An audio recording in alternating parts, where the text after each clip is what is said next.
Salut à toi qui nous écoutes et bienvenue dans un nouvel épisode de Community où je pars à la rencontre d'autres indépendants pour comprendre qu'est-ce que ça leur apporte de faire partie d'une communauté, d'un groupe de soutien, bref, d'être entouré dans sa vie d'indépendant et du coup ne pas être isolé. Et aujourd'hui, j'ai le plaisir de discuter avec Alexandre en live depuis Osgore, enfin proche d'Osgore. Salut, salut, ça va? Merci Alex pour ton temps. Ouais, ça va super bien, merci. Et toi? Je te l'ai déjà demandé, Et mais écoute, ça va comment très ça va? très bien. Écoute, ça va très bien. Je te dis, là, confiné dans de bonnes conditions, donc franchement, il y a pas de quoi se plaindre. Trop cool. Pour donner un peu de contexte aux gens qui nous écoutent, tu fais partie de la communauté Surf en freelance autour du programme Surf, le programme d'accompagnement. Et Ouais. du coup, j'étais curieux de savoir, depuis que tu as rejoint le programme et que tu fais partie de cette communauté, je sais que toi, tu es très actif dans les échanges avec ton petit Mmh. format dont tu pourras nous parler pour échanger Ouais. avec les gens. Qu'est-ce que ça t'apporte dans ton quotidien d'avoir ces interactions et de faire partie de ce groupe? Alors écoute, c'est assez intéressant parce que ça fait assez longtemps que je fais partie de la communauté surf, ça fait un peu plus d'un an, aujourd'hui, je pense et finalement ces interactions, les interactions dont tu parles, c'est assez nouveau pour moi.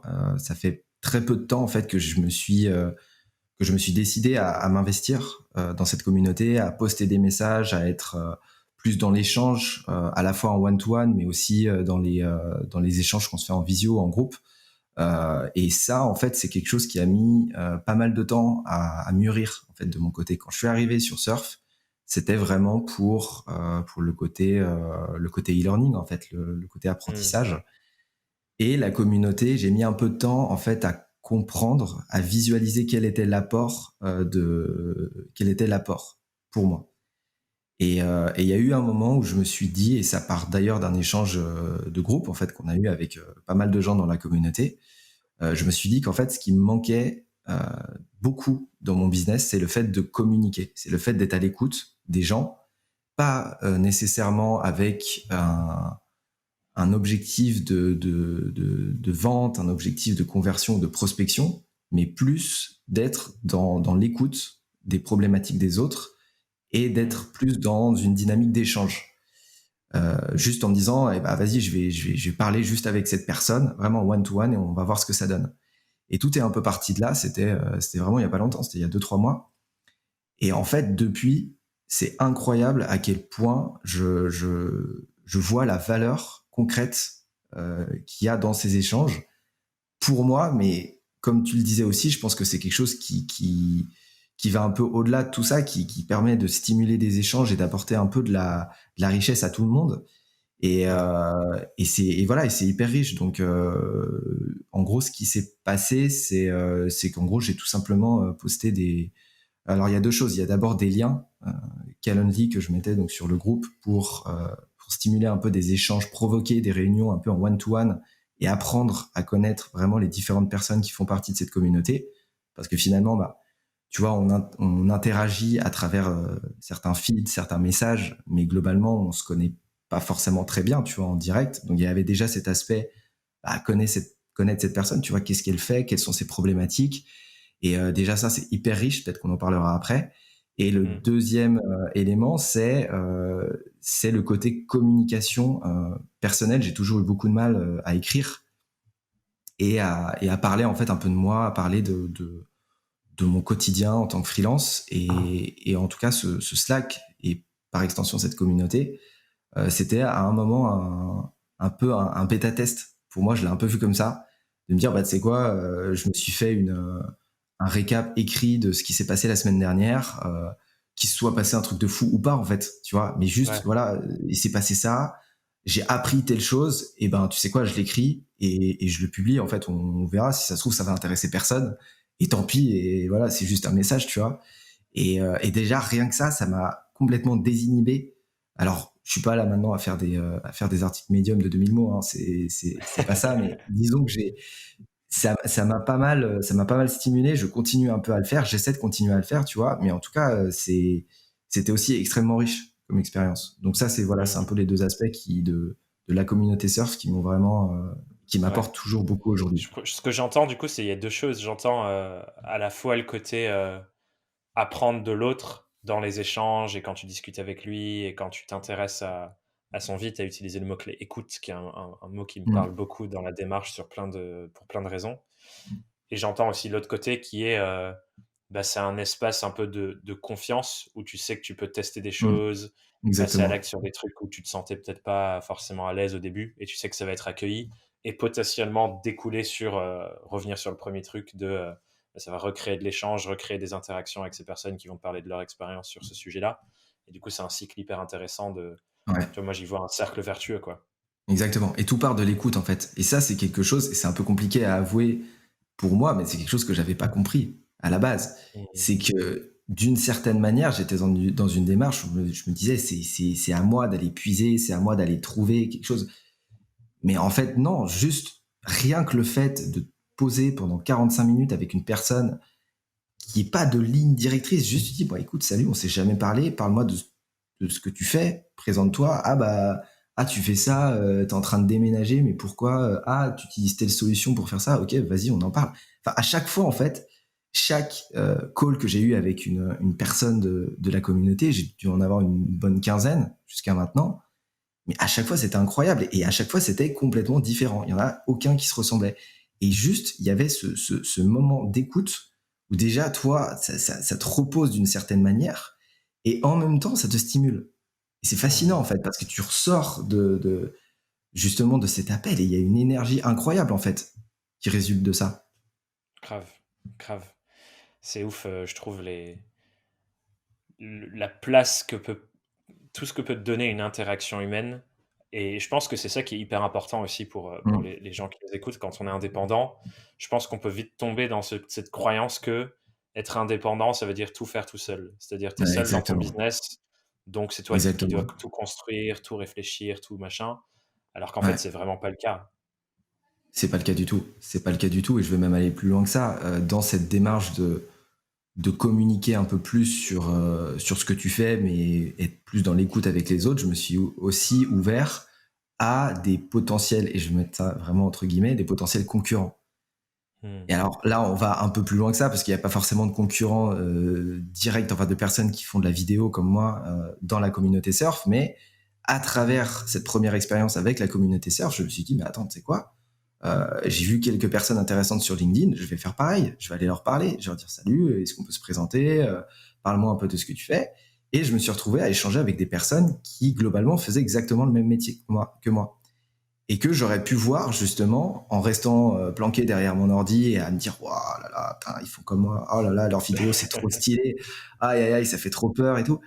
Mais en fait, je me retrouve au téléphone avec eux, on a un super fit, je me rends compte que leur cible, en fait, c'est pas du tout la même que la mienne, qu'ils ont une Ouais. manière de travailler qui est différente et dont je peux apprendre, et inversement, en fait.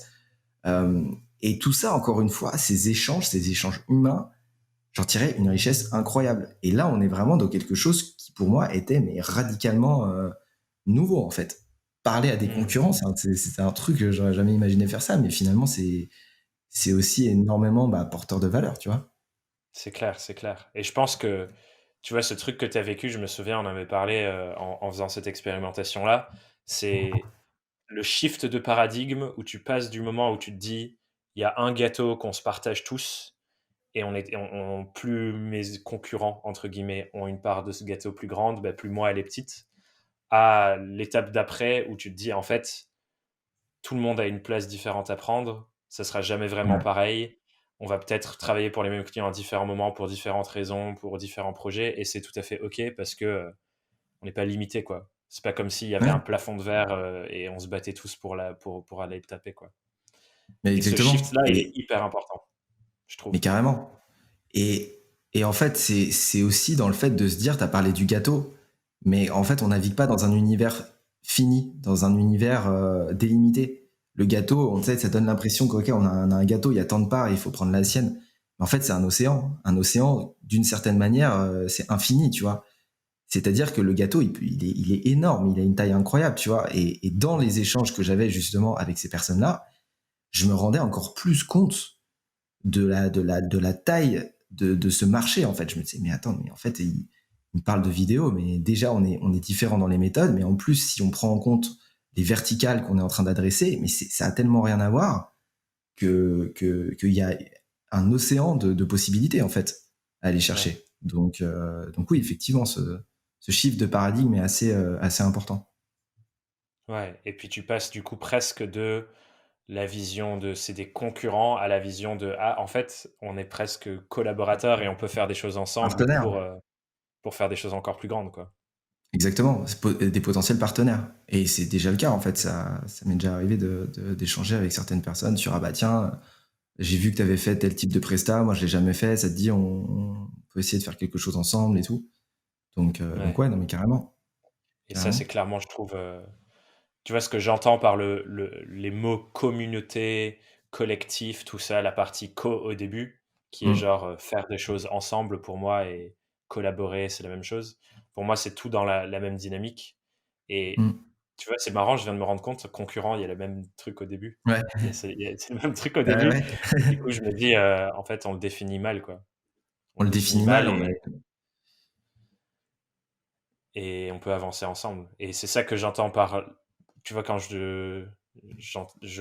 on a ces discussions et qu'à chaque fois il y a les différentes parts de la force de ce que ça peut t'apporter de faire partie d'une communauté, pour moi c'est clairement ça, c'est t'as des enjeux personnels, mais t'avances beaucoup plus vite dessus quand tu t'entoures de personnes qui ont des enjeux personnels qui sont liés ou peut-être parfois pas du tout, mais mmh, juste la rencontre de ces chemins-là, bah, ça crée beaucoup plus que si les chemins ils restaient chacun de leur côté, tu vois. The ouais, sum is bigger than its, enfin, mais the totalement. result is bigger than the sum of its parts, on dit en anglais. Ouais, exactement. Et surtout, je pense qu'on sous-estime énormément à quel point nos petits problèmes perso ou nos petits problèmes de gestion ou nos petits problèmes de développement qu'on imagine être liés uniquement à nous en fait et être assez uniques, en fait, c'est le cas de pratiquement tout le monde. Le C'est premier clair. message que j'ai posté, c'était justement à la suite d'une galère dans le cadre de ma société, puisque j'ai une SASU et du coup j'avais pas mal de galères avec mon comptable en fait. Mm. Et sans trop rentrer dans les détails, c'est quelque chose qui m'a vraiment mis dans une situation de stress mais énorme, mais vraiment énorme. Je pensais pas que je pouvais un jour en arriver, enfin aussi vite arriver à des galères pareilles Ouais. avec les impôts. Et le fait déjà de l'écrire, de structurer un peu ma pensée, bah déjà ça m'a fait beaucoup redescendre en pression. Je me suis dit ok, ça va en fait, ça fait 7 jours, c'est passé, on va pas mourir. Et aujourd'hui d'ailleurs, c'est complètement réglé et y a pas de souci. Mais la discussion que ça a provoqué derrière et les échanges que ça a provoqué avec d'autres membres de la communauté surf étaient incroyables. Parce qu'ils me disaient ah non Ouais. mais c'est ouf ce que tu as dit là sur le modèle SASU. Bah justement j'y réfléchissais. Pourquoi pas EURL, pourquoi pas EIRL, à ton avis ça change quoi? Ah, et qu'est-ce que tu en penses pour la comptabilité de marcher avec telle personne ou telle solution? Enfin, ça provoque vraiment des choses. Et ça aussi, je pense que c'est quelque chose qui est, bah, je pense, l'avantage numéro un de la communauté, en fait. C'est de te faire avancer d'une manière que tu peux pas imaginer, en fait, si tu l'as pas Mm. vraiment vécu. Si t'es comme moi, justement, un peu, pas forcément timide, mais un peu réfractaire à tout ça, à tous ces échanges, c'est assez incroyable, en fait. Ouais, on mesure pas. Et je On pense mesure que pas. même quand tu sais que c'est fort, tu mesures pas ce qui peut potentiellement se passer parce que c'est juste en dehors de notre scope, tu vois. Déjà, on a du mal à comprendre tout ce qui se passe à l'intérieur de nous, mais quand tu mets ça, plus le fait que ça arrive avec quelqu'un d'autre, donc déjà au niveau individuel, mais si tu fais ça à échelle, genre 100 personnes, 200 personnes, et en multipliant les échanges, c'est incroyable ce qui peut se passer. Je parlais Ouais. avec Julie, Julie, elle, ça a donné naissance à un projet de livre, enfin, c'est assez fou, et c'est des trucs, genre, on peut même pas se dire, un jour je ferai ça, parce que c'est la somme de toutes ces rencontres de manière exponentielle qui évolue. Et c'est malin. Ouais. Enfin, moi, ça me. Ouais, non, mais c'est incroyable. Qu'est-ce que tu dirais du coup je vais poser une question différente pour terminer cet épisode. Si tu étais face à, tu vois, sur ce sujet de la communauté, de t'entourer, Mhm. d'avoir des échanges et ainsi de suite, si tu revenais à Alexandre à ses premiers jours d'indépendance, c'est quoi que tu lui dirais de mettre en place concrètement pour agir là-dessus, Alors sachant concrètement, ce que ça t'a apporté depuis? eh ben, je dirais fais un journal et publie-le. Et en fait, même globalement, alors déjà l'idée du journal est de documenter tout de suite ce qui se passe dans ta vie, les les challenges auxquels tu es confronté, que ce soit dans la structuration de ton business ou même les pensées que tu as, parce que bon, voilà, ça c'est un immense sujet, mais le freelance, ça reste une énorme introspection et le fait Ouais. d'extérioriser un peu tout ça, c'est quelque chose de très important, d'en parler. Donc il y a déjà cette idée de faire une sorte de journal. Il y a quelqu'un dans la communauté, Paul, qui le fait, et je trouve ça incroyable en fait de le faire dès le début. Et après, je lui dirais, mais tout simplement, cette idée de provoquer des échanges en one-to-one dès le début, mais go direct en fait. Parce que ça, c'est incroyable. C'est un truc vraiment, ça te donne une énergie folle.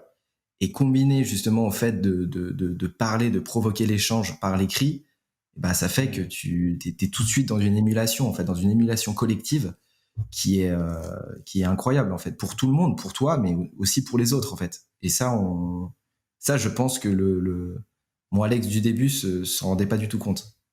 Ouais.